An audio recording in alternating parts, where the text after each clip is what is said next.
Hello friends, welcome back to my channel.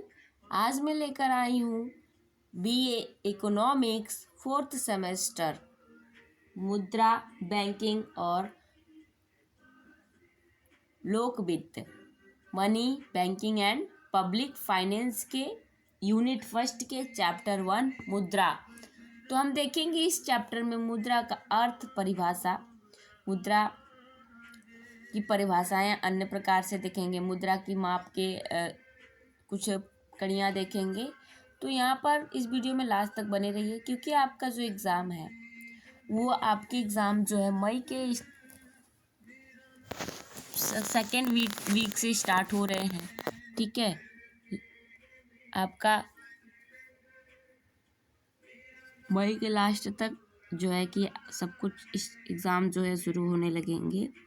तो आप सबको यहाँ पर ध्यान देना है कि एक एक पॉइंट को नोट करते जाना है, क्योंकि यहाँ पर आपका एमसीक्यू बेस्ड तो हो है नहीं, थ्योरी है। अगर जिसका भी एमसीक्यू बेस्ड है वो कमेंट बॉक्स में ज़रूर बताएं कि हम एमसीक्यू बेस्ड है, तो मैं उनका भी एमसीक्यू बेस्ड तरीके से नोट्स लेकर आऊँगी। ठीक है, और एमसीक्यू प्रोवाइड कराऊंगी। तो आइए देखते हैं मुद्रा का अर्थ क्या है। तो मुद्रा का अर्थ एवं परिभाषा। तो मुद्रा का अर्थ है, मुद्रा अंग्रेजी शब्द मनी का रूपांतरण है। जब मनी शब्द लैटिन भाषा के शब्द मोनेटा से बना है, जबकि जो ये मनी शब्द है किससे बना है? लैटिन भाषा के शब्द मोनेटा से बना है। मोनेटा शब्द रोम की देवी जूनो का ही दूसरा नाम था। आगे देखिए, फिर जूनो का जो है, मोनेटा शब्द जो है रोम की देवी जूनो का ही दूसरा नाम था। इस देवी मंदिर में ढाले गए सिक्कों को मोनेटा का नाम से जाना गया। कहाँ पर? जूनो, जो देवी, जूनो के देवी का जो मंदिर था उसमें ढाले गए सिक्कों का नाम क्या था? मोनेटा से जाना गया। आगे देखेंगे सामान्य अर्थ में। सामान्य अर्थ में मुद्रा से आशय उस वस्तु अथवा सामग्री से है जो एक व्यापक क्षेत्र राष्ट्र में विनिमय के माध्यम, मूल्य के संचय, मूल्य के मापक तथा स्थगित ऋणों के भुगतान हेतु सामान्य या स्वतंत्र रूप से स्वीकृत हो, उसे हम क्या कहेंगे? मुद्रा कहेंगे। ठीक है, आगे देखिए नेक्स्ट। इसी में क्या दिया है कि मुद्रा के संबंध में विभिन्न अर्थशास्त्रियों द्वारा दी गई परिभाषाएं भिन्न भिन्न है। इन परिभाषाओं को कुछ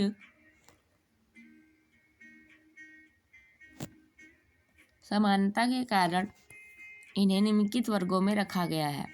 पहला, वर्णनात्मक अथवा कार्यवाहक परिभाषाएं। दूसरा, सामान्य स्वीकृति पर आधारित परिभाषाएं। तीसरा, वैधानिक परिभाषाएं। चौथा, उदार दृष्टि रूप वाली परिभाषाएं। और पांचवा, आधुनिक विचारधारा की परिभाषाएं। आगे देखते हैं। पहला इसमें 1 by 1 करके, पहला इसमें क्या बोल रहा है कि सामान्य स्वीकृति पर आधारित परिभाषाएं किनके अनुसार दी गई हैं? सेलिगमैन के अनुसार। तो आप सेलिगमैन के अनुसार एक परिभाषा जरूर याद कर लीजिएगा, या फिर विदर्श के अनुसार। तो यहाँ पे मुद्रा वह है जिसे सामान्य स्वीकृति प्राप्त हो। सेलिगमैन के अनुसार क्या है? मुद्रा क्या है? जिसे सामान्य स्वीकृति प्राप्त हुआ मुद्रा है। ठीक है, आगे देखते हैं नेक्स्ट। प्रोफेसर काउथर के अनुसार, तो प्रोफेसर काउथर क्या कहते हैं? कोई भी वस्तु जो सामान्य रूप से विनिमय के साधन के रूप में और साथ ही मूल्य के मापक के संचय के रूप में स्वीकार की जाती है, मुद्रा कहलाती है। उसके बाद अब देखेंगे जेएम किन्स के अनुसार। जेएम किन्स क्या कहते हैं? मुद्रा वह है जिसे देकर ऋण तथा कीमतों के प्रसंगविदों का भुगतान किया जाता है और जिसके रूप में सामान्य क्रय शक्ति का संचय किया जाता है। ये था आपका। आगे देखिए सेकंड, वर्णनात्मक अथवा कार्यवाहक परिभाषाएं।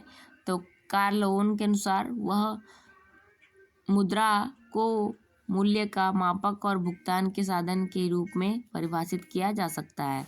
नौकारों के अनुसार मुद्रा वह है जो विनिमय के माध्यम और मूल्य के मापक के रूप में कार्य करता है। आगे देखेंगे टॉमस के अनुसार, टॉमस क्या कहते हैं, मुद्रा समुदाय के ऊपर एक प्रकार का अधिकार अथवा चलन है जिसे उसका स्वामी कभी भी पूरा कर सकता है। यह स्वयं साध्य नहीं बल्कि अन्य व्यक्तियों, वस्तुओं और सेवाओं पर अधिकार जमाने का साधन मात्र है। आगे नेक्स्ट देखिए, नेक्स्ट क्या कह रहा है, तीसरा वैधानिक परिभाषा है। वैधानिक परिभाषाओं में प्रोफेसर नैप की परिभाषा सर्वाधिक महत्वपूर्ण है। तो कोई भी वस्तु जो राज्य द्वारा मुद्रा घोषित कर दी जाती है मुद्रा कहलाती है। नेक्स्ट चौथा है, फोर्थ है आपका उदार दृष्टिकोण। उदार दृष्टिकोण में आपका हार्टले विदर्श के अनुसार जो है बहुत ही महत्वपूर्ण है, यह पूछा भी जाता है। तो उदार दृष्टिकोण जो है, उदार दृष्टि के अंतर्गत हार्टले विदर्श द्वारा दी गई परिभाषा सर्वाधिक प्रचलित, सरल एवं सरल है। हार्टले विदर्श के अनुसार मुद्रा वह है जो मुद्रा का कार्य करे। ठीक है, आगे नेक्स्ट फिफ्थ आपका है आधुनिक विचारधारा। तो आधुनिक विचारधारा में क्या है, आधुनिक विचारधारा में प्रोफेसर मार्शल एवं प्रोफेसर एरी ने सिक्कों एवं कागज के नोटों की मुद्रा में शामिल किया है।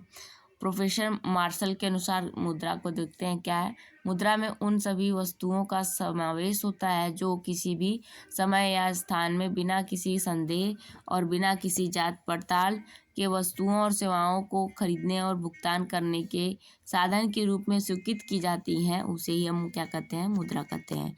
आगे देखते हैं, प्रोफेसर मार्शल के अनुसार हो गया। प्रोफेसर एरी के अनुसार, प्रोफेसर एरी क्या कहते हैं, मुद्रा ऐसी वस्तु है जो विनिमय के माध्यम के रूप में हस्तांतरित होती है और ऋणों के अंतिम भुगतान के रूप में सामान्य रूप से ग्रहण की जाती है। नेक्स्ट देखेंगे विभिन्न मौद्रिक दृष्टिकोण। अब विभिन्न मौद्रिक दृष्टिकोण में देखेंगे, पहला यहाँ पे परंपरागत मौद्रिक दृष्टि दिया हुआ है।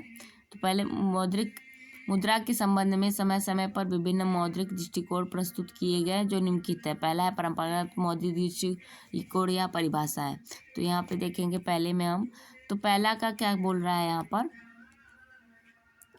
कि परंपरावादी विचारों का मानना था कि मुद्रा के अंतर्गत चलन मुद्रा या चलन की मुद्रा एवं मांग जमाए ही आती है।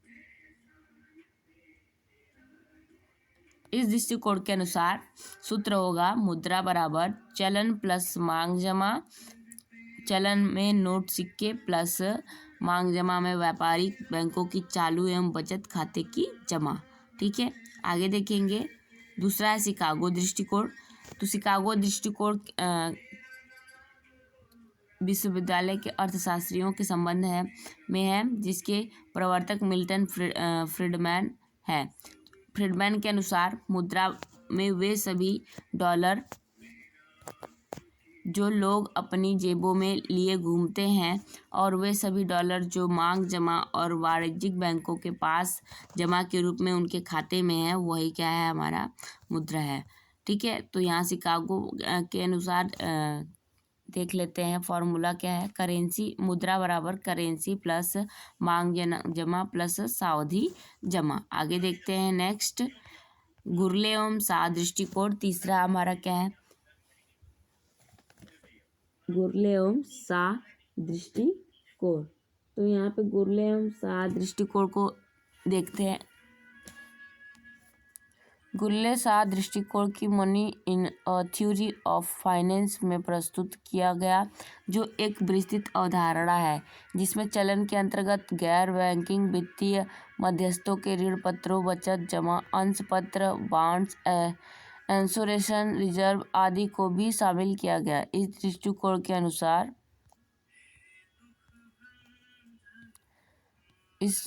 अनुसार जो है मुद्रा का क्या फॉर्मूला होगा, चलन प्लस मांग जमा प्लस समय जमा प्लस गैर बैंकिंग वित्तीय मध्यस्थों के ऋण पत्र प्लस बचत जमा प्लस अंश पत्र plus bonds plus insurance reserve, ये आपका इस तरीके से होगा। नेक्स्ट आपका फोर्थ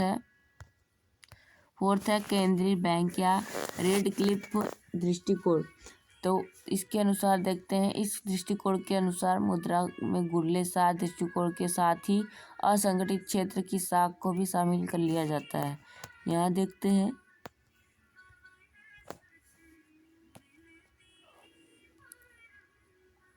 मुद्रा बराबर चलन प्लस मांग जमा प्लस समय जमा प्लस गैर बैंकिंग वित्तीय मध्यस्थों की ऋण पत्र प्लस बचत जमा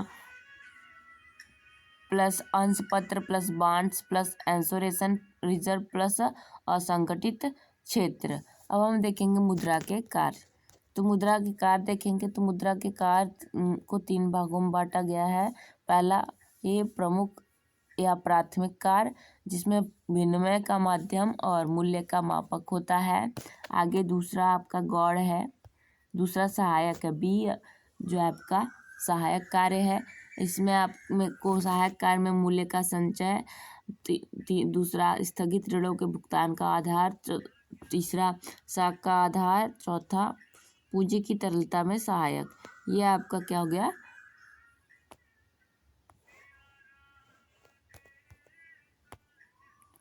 थोड़ा डिस्टर्बेंस हो गया।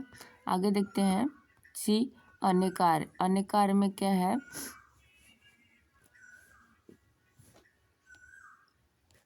अन्य कार्य में यहाँ पर आपका पूंजी का स्थानांतरण, दूसरा निर्णय क्षमता का सूचक, तीसरा तरलता दायक, राष्ट्रीय आय के वितरण में सहायक और संतुष्टि में भी वृद्धि। यह क्या है, मुद्रा के कार्य है। अब आगे हम पढ़ेंगे मुद्रा की माप। मुद्रा की माप को फिर नेक्स्ट चैप्टर में भी पढ़ेंगे। तो यहाँ पे भारत में मुद्रा की माप अथवा गणना भारत के केंद्रीय बैंक भारतीय रिजर्व बैंक द्वारा की जाती है। मौद्रिक समूहों से संबंधित आंकड़ों के संकलन को विश्लेषणात्मक आधार 1961 में मुद्रा पूर्ति पर प्रथम कार्यकारी दल द्वारा किया गया। मार्च 1968 तक भारतीय रिजर्व बैंक मुद्रा पूर्ति का केवल एक माप एम अथवा M1 प्रकाशित करता था। आगे देखते हैं, अप्रैल मई 1977 से भारतीय रिजर्व बैंक ने देश में मुद्रा की माप के लिए 4 समुच्चयों का संकेतकों का प्रयोग किया है, जिसमें M1, M2, M3 एवं M4 शामिल है। आगे देखते हैं, मुद्रा के गुण। आधुनिक अर्थव्यवस्था में मुद्रा का महत्व क्या है। तो यहाँ आधुनिक अर्थव्यवस्था में मुद्रा का महत्व हम 1, 2, 3 करके देखेंगे।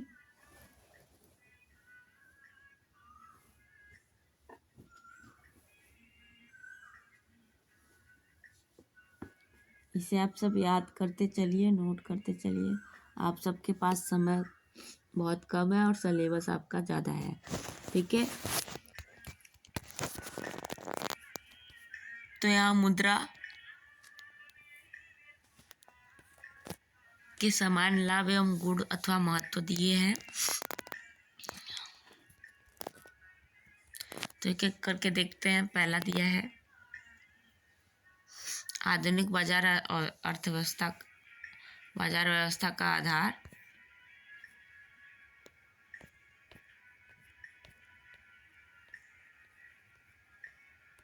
उसके बाद दूसरा साख का आधार, तीसरा अंतर्राष्ट्रीय सहयोग में बढ़ावा, चौथा पूंजी निर्माण में सहायक, पांचवा प्रगति की सूचक। तो ये आपका है मुद्रा का के लाभ, गुण और महत्व। फिर छठा है आपका पूंजी की गतिशीलता, मोबिलिटी ऑफ कैपिटल। सातवां है वस्तु विनिमय के दोषों से मुक्ति। आठवां है सामाजिक कल्याण की सूचक। सॉरी फॉर डिस्टरबेंस, ये बार बार ऊपर नीचे हो जा रहा है। फिर है उसके बाद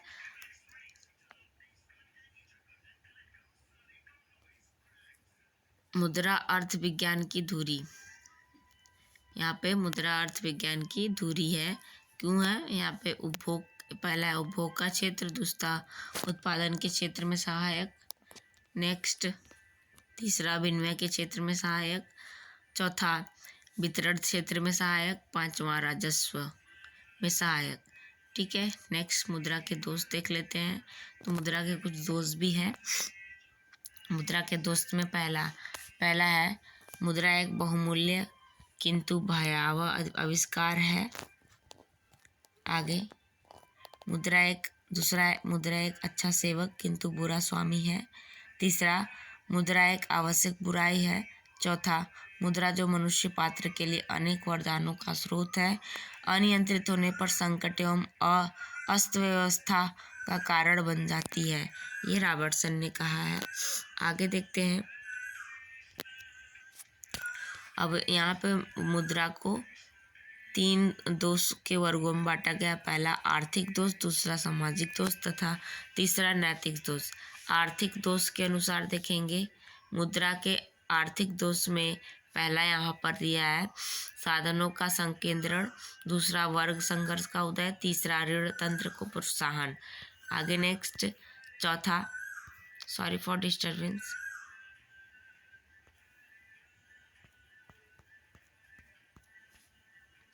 आर्थिक दोष यहीं पर थे आप सब ना। मुद्रा के आर्थिक दोष में पहला साधनों का संकीर्तन, दूसरा वर्ग संघर्ष का उदय, तीसरा ऋण तंत्र को प्रोत्साहन। आगे चौथा मुद्रास्फीति। अब हम दूसरा देखेंगे, मुद्रा के सामाजिक दोष। मुद्रा के सामाजिक दोष में पहला प्रतिष्ठामूलक, दूसरा अधिकाधिक शोषण, तीसरा शत्रुता। उसके बाद हम देखेंगे मुद्रा के नैतिक दोष। तीसरा है मुद्रा के नैतिक दोष, तो इसमें आपका नैतिक दोष दिया हुआ है। फिर उसके बाद नियंत्रण क्यों और कैसे, मुद्रा को हम नियंत्रण क्यों और कैसे करें, यह क्वेश्चन आपके एग्जाम में आ सकता है। आगे देखेंगे, इसके लास्ट में हम क्वेश्चन आंसर देखेंगे। और यदि आप चैनल पर नए हैं तो चैनल को subscribe, share, bell icon press करना ना भूलिए, क्योंकि यहाँ पर आपको पूरे यूनिट वाइज, चैप्टर वाइज आपको यहाँ बुक के कंटेंट के साथ साथ इम्पोर्टेंट एक्स्ट्रा क्वेश्चन भी आपको यहाँ पे सॉल्व पेपर, मॉडल पेपर आपको प्रोवाइड कराए जाएंगे। क्योंकि आपका जो MGKPP यूनिवर्सिटी है, इवेंट सेमेस्टर अभी तक न्यू एजुकेशन पॉलिसी के अनुसार MCQ बेस्ड करा रही थी, अब वह सब्जेक्टिव कर दी है, लिखित कर दी है। Second semester, fourth semester, six semester, तो आप सभी को यहाँ पे जो है थ्योरी बेस्ड क्वेश्चन पेपर यहाँ पर आपको चाहिए। तो आप बेल आइकन प्रेस करना ना भूलिए, और चैनल पर नए हैं तो चैनल को सब्सक्राइब जरूर करिए। तो ये आपके लॉन्ग आंसर टाइप क्वेश्चंस। उसके बाद हम देखेंगे यहाँ पर ये शॉर्ट, फिर उसके बाद शॉर्ट टाइप आंसर क्वेश्चन है। अब वेरी शॉर्ट वाला हम खुद बनाकर आपको प्रोवाइड करेंगे। अब यहाँ पे आपका जो नेक्स्ट है, इसे हम मल्टीपल चॉइस क्वेश्चंस, इसे आप सभी देख लीजिए।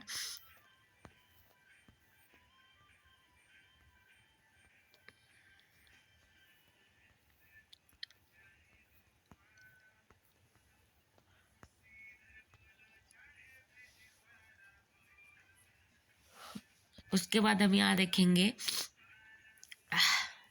इम्पॉर्टेंट जो है question answers, very short question answer है इम्पॉर्टेंट। यहाँ पे 1 शॉर्ट नोट्स है। भारतीय मुद्रा का नाम क्या है? रुपया है। दूसरा है, सर्वप्रथम शेरशाह सूरी को शासनकाल में डाले गए सिक्कों के लिए रुपये शब्द का प्रयोग किया गया। तीसरा पॉइंट है, रुपया Bharat, Pakistan, Nepal, Mauritius, Seychelles, Indonesia की मुद्रा है। चौथा, भारतीय मुद्रा अपरिवर्तनीय है। पांचवा, रुपया 1994 से चालू खाते पर परिवर्तनीय है। छठा, रुपये का अंतर्राष्ट्रीय मूल्य विनिमय दर तैरती विनिमय दर प्रणाली पर आधारित है। सातवां, भारतीय रुपये का प्रतीक चिन्ह डॉक्टर डी उदय कुमार द्वारा किया गया 15 जुलाई 2010 में। ठीक है, ये सभी आपको इम्पोर्टेंट क्वेश्चन से याद रखने चाहिए, 1 शॉर्ट नोट्स। फिर उसके बाद 8, भारतीय रुपया का प्रतीक चिन्ह अंग्रेजी के R एवं देवनागरी लिपि के R का मिश्रित रूप है। फिर है नवा, अंतर्राष्ट्रीय मुद्रा अंतर्राष्ट्रीय स्तर पर अपनी मुद्रा का प्रतीक चिन्ह जारी करने वाला भारत 5वां देश है। 10वां पॉइंट है 1 रुपए के नोट भारत सरकार के वित्त मंत्रालय द्वारा जारी किए जाते हैं, जिस पर भारत के वित्त सचिव के हस्ताक्षर होते हैं। 11वां पॉइंट है 2 रुपए से लेकर 2000 तक के नोट भारतीय रिजर्व बैंक द्वारा जारी किए जाते हैं, जिस पर रिजर्व बैंक के गवर्नर के हस्ताक्षर होते हैं। इन्हें बैंक नोट कहते हैं। 12वां पॉइंट है बैंक नोट 9 मूल्य वर्ग में होते हैं, 2, 5, 10, 20, 50, 100, 200, 500, 2000। अभी फिलहाल 2000 वाला नोट जो है प्रिंट नहीं हो रहा है। ठीक है। 13वां है आरबीआई नोट जारी करने के लिए 1957 से न्यूनतम कोष प्रणाली का प्रयोग करता है। 15वां पॉइंट है न्यूनतम कोष प्रणाली के अंतर्गत आरबीआई नोट तभी जारी कर सकता है जब उसके पास 200 करोड़ की संपत्ति हो, जिसमें 115 करोड़ का स्वर्ण और 85 विदेशी प्रतिभूति या ऋण पत्र हो। 16वां पॉइंट है बैंक नोटों पर कुल 15 भारतीय भाषाओं प्लस हिंदी, 16 भारतीय भाषाओं प्लस अंग्रेजी, कुल 17 भाषाओं में मूल्य अंकित होते हैं। 17वां है क्रेडिट कार्ड डेबिट कार्ड को प्लास्टिक मनी कहते हैं। चेक, डीडी, पोस्टल आर्डर को निकट या समीपस्थ मुद्रा कहते हैं। 18वां पॉइंट है 1 रुपए के नोट सिक्के प्रमाणित या पूर्णकाय मुद्रा है, क्योंकि इनका अंकित मूल्य और वास्तविक दोनों बराबर होते हैं। 1 रुपए नोट बराबर 1 रुपए का स्वर्ण, 1 रुपए बराबर धातु। 19वां पॉइंट है 1 रुपए के अतिरिक्त नोट सिक्के सांकेतिक मुद्रा के श्रेणी में आते हैं, जिनका अंकित मूल्य एवं वास्तविक मूल्य बराबर नहीं होता है। उसके बाद नेक्स्ट है 20वां, मुद्रा के मूल्य से आशय मुद्रा की क्रय शक्ति से है। क्रय शक्ति अधिक तो मुद्रा का मूल्य अधिक, क्रय शक्ति कम तो मुद्रा का मूल्य कम होगा। 21वां, ये आपका इससे आपका वेरी शॉर्ट क्वेश्चन बन सकता है। 21वां, क्रय शक्ति बाजार कीमत से विपरीत रूप से संबंधित होती है, अर्थात बाजार कीमत अधिक तो मुद्रा की क्रय शक्ति कम होगी और मुद्रा का मूल्य घटेगा। इसके विपरीत बाजार कीमत कम तो क्रय शक्ति अधिक होगी और मुद्रा का मूल्य बढ़ेगा। 22वां है मुद्रा का मूल्य एवं बाजार की कीमत के संबंध को सूत्र रूप में B बराबर 1/P, जहाँ VM मुद्रा का मूल्य, P सामान्य या बाजार कीमत। 23 है भारत में मुद्रा की माप के लिए आरबीआई 4 संकेतकों या समुच्चयों का प्रयोग करता है, M1, M2, M3 एवं M4। उसके बाद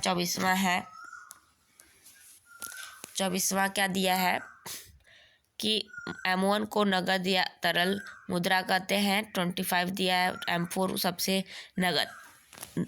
नगद मौद्रिक समुच्चय है। 26वां पॉइंट है M3 को व्यापक या विस्तृत मुद्रा कहते हैं, इसमें बैंकों की सावधि जमा भी शामिल होती है। 27वां है YV रेड्डी कमेटी ने 4 नए मुद्रा संकेतकांक का सुझाव आरबीआई को दिया, M0, M1, M2, M3। 28 है YV रेड्डी कमेटी ने मुद्रा की तरलता के लिए 3 तरलता संकेतक प्रस्तुत किए, L1, L2, L3। 29 है वर्तमान समय में मुद्रा के मूल्य को मुद्रा के क्रय शक्ति से संबंधित किया जाता है, जबकि परंपरावादी अर्थशास्त्री मुद्रा के मूल्य को ब्याज दर से संबंधित करते थे। 30वां है मुद्रा के चलन गति से आशय एक निश्चित अवधि में इकाई द्वारा क्रय में प्रयोग की गई संख्या से है।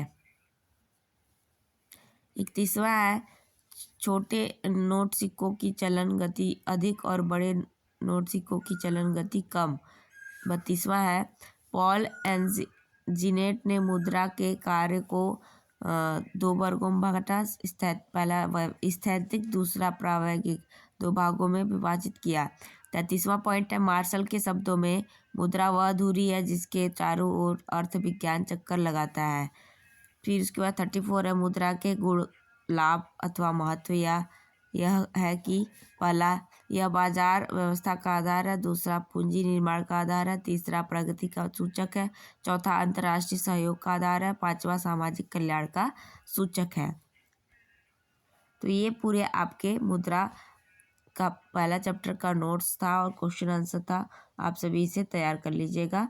Thanks for watching video.